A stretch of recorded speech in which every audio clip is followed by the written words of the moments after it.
The risk to the American people remains very low. People die from the flu. We have it so well under control. I mean, view this the same as the flu. It's one thing to hold the highest office. It affects virtually nobody. It's an amazing thing. And continue the lies to protect yourself instead of your constituents. I wanted to always play it down. More than 5 million lives have been lost to COVID globally, and that's a conservative estimate. They have a strong immune system. Who knows? You take your hat off to the young, because they have a hell of an immune system. It's another when your actions result in mass casualties of Americans. These are young, strong people. They won't have a big problem with the China virus. And do very little to prevent death. Supposing we hit the body with a tremendous, whether it's ultraviolet or just very powerful light. And then I said, supposing you brought the light inside the body, which you can do. And then I see the disinfectant, where it knocks it out in a minute. The continued deflection and malfeasance. No, not getting that vaccine. No. Are you vaccinated? No, but I have a lot of hydrochloroquine and zinc at my house. And the results lay bare our very problem today amongst many, of course. One thing they don't want to tell you about. Then there's long COVID. That's when patients still experience symptoms months after a COVID infection. Long COVID or post-COVID conditions, which is a wide range of new, returning, or ongoing health problems people may experience more than 4 weeks after being first infected with SARS-CoV-2. Even people who didn't have any symptoms can experience long COVID, which can present as different types and combinations of health problems and can range in lengths of time according to the CDC. One name who knows this all too well is Asia Durr of the WNBA. She was the number 2 overall pick for the New York Liberty. In January, she told ESPN of her struggles.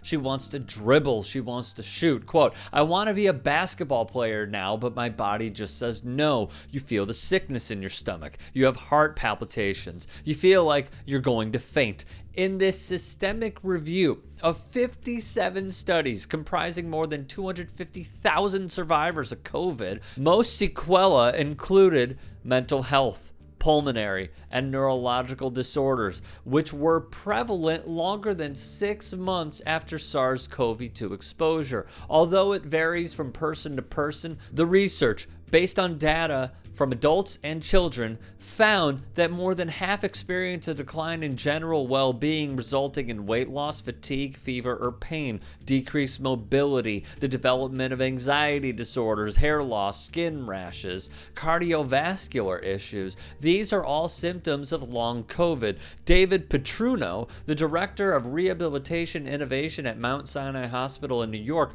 authored a study that found nearly 2/3 of long-term COVID patients reported brain fog, which included memory loss. So you hear the studies, right? What about Durr's symptoms?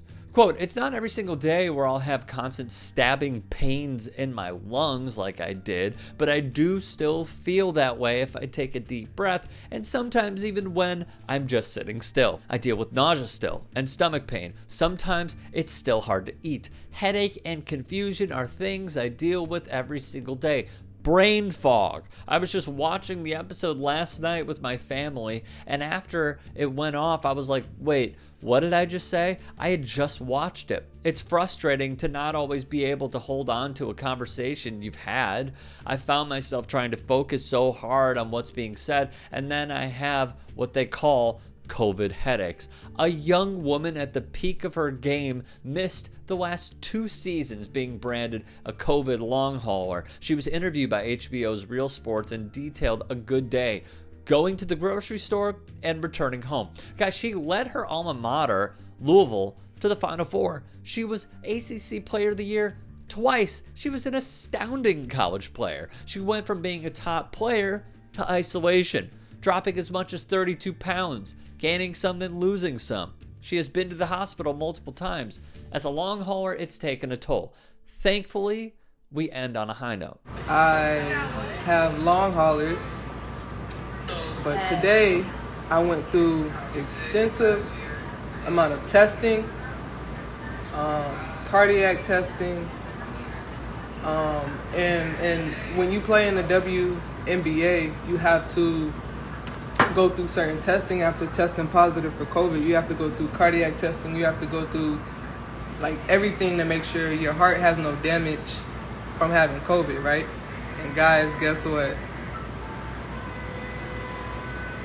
I have been cleared to play basketball again! An incredibly gratifying moment for Durr, and we wish her nothing but the best. As we've seen over the past 2 years, many, like the 45th president and his supporters, say it's not real, or it doesn't exist, or some version of denying its existence. Looky here.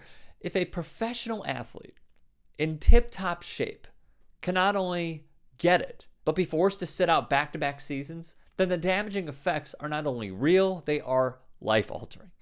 Get vaccinated and stay safe out there.